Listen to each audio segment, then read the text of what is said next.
क्या है ना। कंप्यूटर के भाग कितने होते हैं? दो होते हैं। दो कौन कौन से होते हैं? हार्डवेयर ALU का फुल फॉर्म क्या होता है? Arithmetic logic unit. और CU का मतलब कंट्रोल यूनिट। पेरिफेरल कितने प्रकार के होते हैं? दो प्रकार के। कौन कौन से होते हैं? इनपुट डिवाइस और आउटपुट डिवाइस। ठीक है। अब यहाँ पर जो अपने इनपुट डिवाइस और आउटपुट डिवाइस लिखा है, तो इनपुट डिवाइसेस कौन कौन सी होती है आप लोगों की? कीबोर्ड, हाँ, mouse, joystick, scanner, light pad, scanner, joystick, tracker ball, ये सारी क्या होती है आप लोगों की? इनपुट डिवाइस होती है। अब बात ये आती है यहाँ पे सबसे पहला कि जैसे मैंने आप लोगों से पूछा कि हार्डवेयर क्या है, तो आप लोगों ने क्या कहा? हार्डवेयर अगर किसे कहते हैं जिसे अपन छू सकते हैं, वो क्या होते हैं? हार्डवेयर होते हैं। जैसे कि CPU, keyboard, mouse, monitor, printer, इन सारी चीजों को अपन छू सकते हैं कि नहीं? तो वो अपने लिए क्या हुए? हार्डवेयर हुए। अब हार्डवेयर के अंतर्गत यहाँ पे दो चीजें मैंने लिखी है। कौन कौन सी दो चीजें लिखी मैंने आप लोगों के लिए? एक लिखा है मैंने यहाँ पे CPU और एक लिखा है मैंने यहाँ पे पेरिफेरल। CPU के अंदर कितनी चीजें होती है? तीन चीजें होती है। मैंने आप लोगों को भी समझाया था पहले कि CPU यहाँ पर अगर अपन देखें तो ये आपका क्या है? यहाँ पे CPU है। अब CPU यहाँ पे अगर अपन देखें तो सबसे पहले क्या आता है CPU के अंदर? MU, फिर आता है ALU और फिर आता है CU। जब भी अपन फाइल को सेव करते हैं, तो जब भी आप फाइल को सेव करते हैं तो फाइल सेव कहाँ जा करके होती है? CPU के अंदर जाके सेव होती है। तो जब फाइल CPU के अंदर जाके सेव होती है तो सबसे पहले कहाँ जाती है? ALU में, मतलब मेमोरी यूनिट के अंदर जाती है। फिर यहाँ से कहाँ जाती है? ALU मतलब अरिथमेटिक लॉजिक यूनिट के अंदर। यहाँ पर जाके फाइल क्यों सेव? सारी प्रोसेसिंग होती है यहाँ जाकर के फाइल की। क्यों होती है? क्योंकि मैंने आप लोगों को पहले एक बात समझाई थी कि सिस्टम कौन सी लैंग्वेज समझता है? बाइनरी लैंग्वेज समझता है। सिस्टम को अपनी लैंग्वेज पता है क्या? नहीं पता है। सिस्टम कौन सी लैंग्वेज समझेगा? बाइनरी लैंग्वेज समझेगा। अगर सिस्टम बाइनरी लैंग्वेज समझता है तो बाइनरी लैंग्वेज कौन कौन सी होती है? 0 और 1 बाइनरी लैंग्वेज होती है। तो कंप्यूटर हमेशा बाइनरी लैंग्वेज को समझता है। अगर आपने फाइल को सेव किया राम नाम से, तो अंदर जाके वो काई में कन्वर्ट होता है? 0101 में इस टाइप से कन्वर्ट होता है, बाइनरी लैंग्वेज में कन्वर्ट होता है। तो यहाँ पे जब तक अपन फाइल को सेव करते हैं सिस्टम के अंदर, जब भी आप फाइल को सेव करते हो तो सेव करने के बाद आपकी फाइल जाती है मेमोरी यूनिट में, लेकिन वहां से आपकी फाइल कहाँ जाती है? अरिथमेटिक लॉजिक यूनिट में। यहाँ जाके वो बाइनरी में क्या हो जाती है? कन्वर्ट हो जाती है। उसके बाद में कंट्रोल यूनिट के अंदर जाती है, सारी प्रोसेसिंग कंप्लीट होती है। कंप्लीट होने के बाद में यहाँ पे आपकी फाइल सेव रखी रहती है। और जब भी आपको उसका आउटपुट देखना है, आउटपुट से मीन्स जो भी अपने पूरा डेटा स्ट्रक्चर बनाया है या जो भी फाइल अपने सेव कर दी है, 2 दिन बाद 3 दिन बाद जब भी अपने को आवश्यकता लग रही है और अपन फाइल को देखना चाह रहे हैं, तो अपन क्या करते हैं? फाइल को ओपन करेंगे, है ना? फाइल मेन्यू में जाके क्लिक करके ओपन करेंगे। और ओपन की शॉर्टकट की क्या होती है? Ctrl+O। तो फाइल को जब आप ओपन करते हो तो यहाँ पे क्या होगा? यहाँ से वापस डेटा यहाँ जाता है, यहाँ से यहाँ जाएगा, यहाँ से क्या होगा? यहाँ पे आपको उस फाइल का आउटपुट, ठीक है ना? और जब आप आउटपुट लेंगे तो आउटपुट के बाद अपन क्या कर सकते हैं? उसका रिजल्ट निकाल सकते हैं। रिजल्ट से मतलब प्रिंट आउट निकाल सकते हैं। क्लियर है? ये पूरा यहाँ पर CPU का एक स्ट्रक्चर होता है जो यहाँ पे मैंने लिखा है। MU मतलब मेमोरी यूनिट, ALU मतलब अरिथमेटिक लॉजिक यूनिट और CU मतलब क्या होता है? Control unit. ठीक है। उसके बाद में अपन आते हैं वापस, यहाँ पे दिया हुआ है पेरिफेरल। पेरिफेरल का मतलब क्या होता है? दो चीजें पेरिफेरल के अंदर, इनपुट डिवाइसेस और आउटपुट डिवाइसेस। इनपुट डिवाइसेस कौन कौन सी होती है?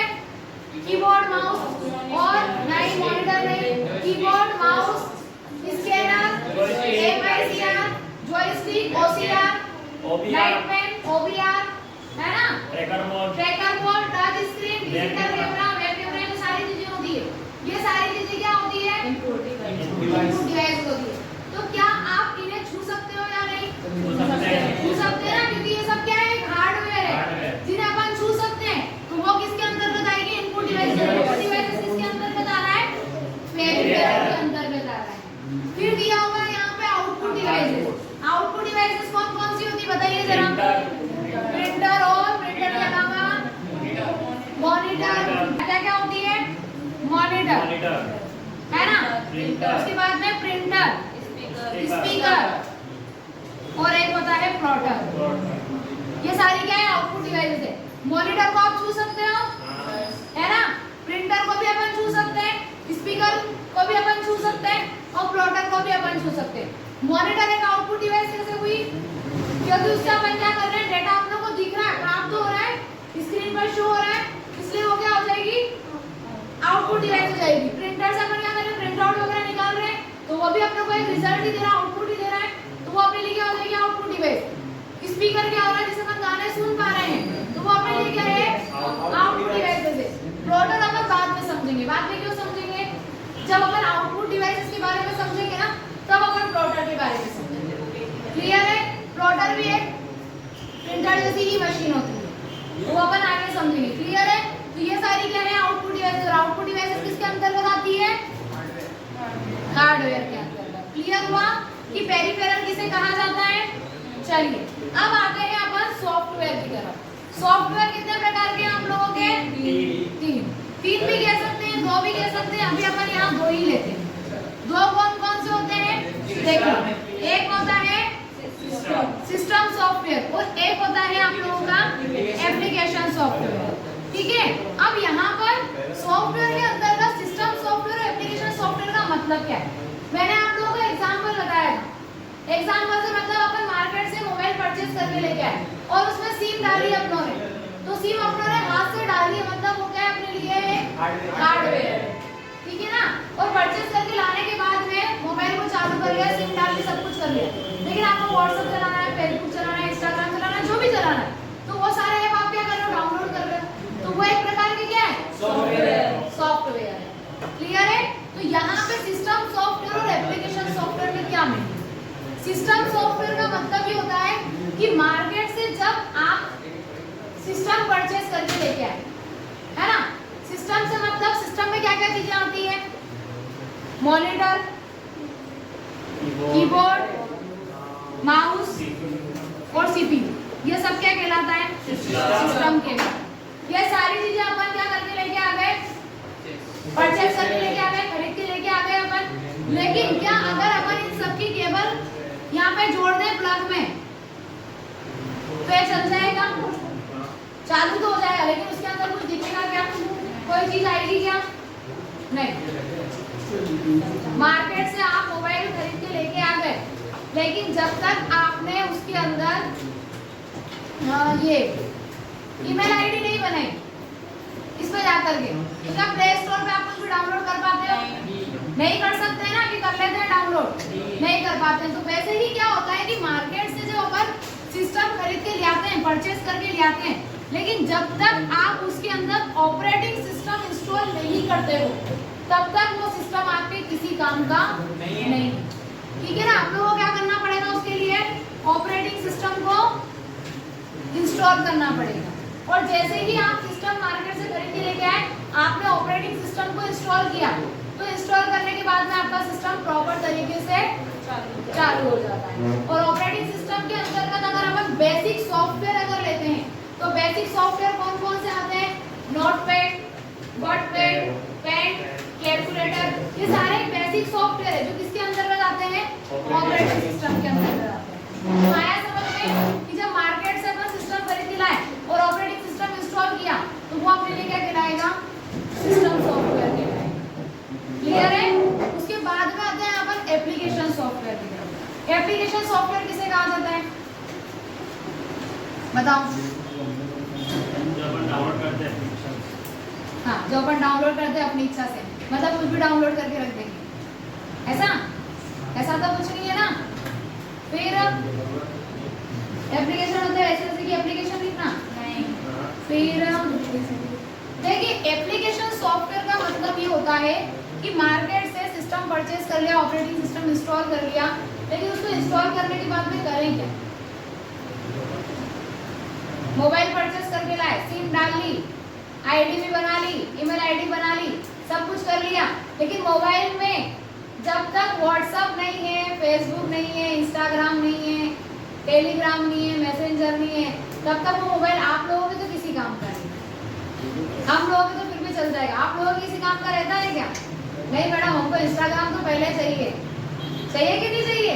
तो बहुत सारी चीजें आपके लिए एक प्रकार से क्या हुई, एप्लीकेशन सॉफ्टवेयर। तो वैसे ही अगर अपन सिस्टम की तरफ चलते हैं तो सारी चीजें डाउनलोड कर ली, सब कुछ हो गया, पर जब तक आप इसके अंदर अगर सिस्टम पर कोई कार्य करना चाह रहे हैं तो उसके लिए जैसे अपने को MS Word, Excel, PowerPoint है ना, उसके बाद में जैसे Tally, PageMaker, Photoshop, CorelDraw, ये सारे क्या है, एक प्रकार के एप्लीकेशन सॉफ्टवेयर है। क्या है? एक प्रकार के एप्लीकेशन सॉफ्टवेयर। ये सभी को क्या करना पड़ेगा, इंस्टॉल करना पड़ेगा सिस्टम के अंदर, और सिस्टम के अंदर इंस्टॉल करेंगे तब जाके आप इन पर कार्य कर सकते हैं, वरना तब तक आपके लिए भी वो सिस्टम किसी काम का नहीं है। क्योंकि अगर आपको कोई लेटर टाइप करना है, वो लेटर टाइप करने के बाद उसमें एडिटिंग करना है, फॉर्मेटिंग करना है, उसको मेल करना है, तो वो अपन सारी चीजें लेटर टाइप कहाँ जाके करेंगे? MS वर्ड के अंदर करते हैं, डॉक्यूमेंट के अंदर कर, एक्सेल के अंदर अपन शीट वगैरह बनाते हैं, इसी के साथ में पावर पॉइंट के अंदर अपन क्या करते हैं, प्रेजेंटेशन वगैरह बनाते हैं, है ना। टैली के अंदर अपन अकाउंटिंग कर सकते हैं, पेज मेकर के अंदर अपन क्या कर सकते हैं, शादी की पत्रिका वगैरह बना सकते हैं, अखबार वगैरह की सेटिंग्स वगैरह कर सकते हैं, पेपर वगैरह बना सकते हैं, फोटोशॉप के अंदर फोटो की एडिटिंग वगैरह कर सकते हैं। एडिटिंग से मतलब हाँ, और उसी के साथ में उस व्यक्ति को कहीं दूसरी जगह से उठा कर के गार्डन में ले जाके बिठा सकते हैं, है ना, और बहुत अच्छी तरीके से उसको पेश कर सकते हैं। ऐसे ही जैसे कोरल ड्रॉ, तो कोरल ड्रॉ के अंदर फ्लेक्स वगैरह बना सकते हैं। तो बहुत सारी चीजें क्या होती है आप लोगों के लिए एप्लीकेशन सॉफ्टवेयर। तो क्लियर हुआ माइंड में आप लोगों को एप्लीकेशन सॉफ्टवेयर किसे कहा जाता है और सिस्टम सॉफ्टवेयर क्या होता है? क्लियर है? एग्जाम्पल दिया है मैंने आप लोगों को, याद रहेगा एग्जाम्पल कि नहीं रहेगा? एग्जाम में DCA PGDC की जो आप लोगों की एग्जाम होती है, तो DCA PGDC की एग्जाम में ये क्वेश्चन 100% आता है, और 100% के साथ में ये क्वेश्चन एग्जाम में आएगा कैसे? क्वेश्चन एग्जाम में आता है कि कंप्यूटर के भाग बताते हुए, कंप्यूटर के भाग बताते हुए कंप्यूटर का ब्लॉक डायग्राम बनाएं, या फिर क्वेश्चन ऐसे भी आ सकता है कि कंप्यूटर का ब्लॉक डायग्राम बनाते हुए कंप्यूटर के भाग को उदाहरण सहित विस्तार से समझें। ऐसा भी क्वेश्चन एग्जाम में आ सकता है। तो दोनों टाइप से एग्जाम में क्वेश्चन आ सकते हैं, तो दोनों के लिए अपनों को प्रिपेयर रहना, ठीक है। ऐसा नहीं हो कि मैडम ने इतना कुछ समझाया था, मैडम ने एग्जाम्पल दिया था मोबाइल के बारे में, तो जहाँ जहाँ कंप्यूटर लिखना था वहाँ वहाँ सारा क्या लिख के आ गए, मोबाइल लिख के आ गए। तो ऐसा नहीं करना है, वो सिर्फ मैंने आपको एक एग्जाम्पल दिया है और समझाया है ना, कि अगर अपन मार्केट से मोबाइल खरीद लाते तो ये सारी चीजें होती। तो वैसे ही सिस्टम जब आप मार्केट से परचेज करके लाते हो तो उसमें ये सारी चीजें आपको क्या करनी पड़ती है, इंस्टॉल करनी पड़ती है। और क्या होते हैं कंप्यूटर के बाद? दो, कौन कौन से? हार्डवेयर और सॉफ्टवेयर। हार्डवेयर कितने प्रकार के होते हैं? कौन कौन से? CPU कितने प्रकार के होते हैं? APU का फुल फॉर्म क्या है? Memory unit. ALU का फुल फॉर्म? CU का फुल फॉर्म? पेरिफेरल में इनपुट डिवाइस और आउटपुट डिवाइस। इनपुट डिवाइसेस कौन कौन सी होती है? कोई दो नाम बताइए इनपुट डिवाइसेस के। कीबोर्ड और माउस। ये दो तो आपको याद ही रखना है। और आउटपुट डिवाइसेस कौन कौन सी होती है? कोई दो नाम बताइए। मॉनिटर और प्रिंटर। ये क्लियर है? उसके बाद में आता है सॉफ्टवेयर। सॉफ्टवेयर मतलब कौन कौन से दो software? System software, application software. System software की जहां बात हो जाएगी वहां क्या लिखोगे? सिस्टम सॉफ्टवेयर के अंतर्गत ऑपरेटिंग सिस्टम। ठीक है, जब भी सिस्टम सॉफ्टवेयर की बात हो वहां क्या लिखना है? ऑपरेटिंग सिस्टम लिखना है। और जहां एप्लीकेशन सॉफ्टवेयर की बात हो वहां पर ये सारा स्ट्रक्चर लिखना है। क्या लिखोगे सारे स्ट्रक्चर में? MS Word, Excel, PowerPoint, Tally. बाकी की आवाज नहीं आ रही क्यों? फोटोशॉप। समझ में नहीं आया क्या आप लोगों को मेरा पढ़ाना? अभी क्लियर हुआ है ना सभी के माइंड में? तो फिर बोलो आवाज क्यों नहीं आ रही है? खाना खा के नहीं आए हो घर से? नहीं खा के चाय तो पी के आए हो ना? हाँ, तो मैडम तो वो भी नहीं पीते, ठीक है। कौन कौन सा? MS वर्ड, MS एक्सेल,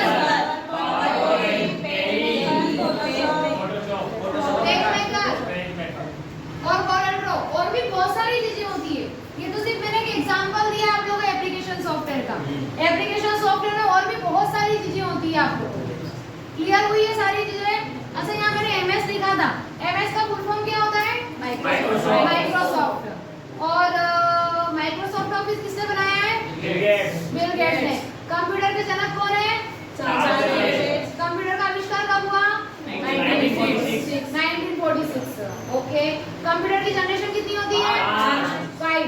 और फर्स्ट जनरेशन कब से कब तक रही है? 1946 से 1956। सेकंड जनरेशन 1956 से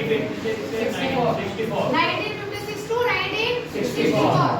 उसके बाद में थर्ड जनरेशन 1970 फोर्थ 1970 से 1995 और फिफ्थ 1995 से जनरेशन आज तक। अब इधर चलो क्लियर है। VLSI का फुल फॉर्म क्या होता है? Very large scale integrated. और ULSI का full form ultra large scale integrated circuit. और IC का फुल फॉर्म क्या होता है? Integrated circuit. RAM का फुल फॉर्म क्या होता है? Random access memory. ROM का फुल फॉर्म क्या होता है? Read only memory. RAM कितने प्रकार की होती है? 2 प्रकार की। कौन कौन सी? डायनेमिक रैम और स्टैटिक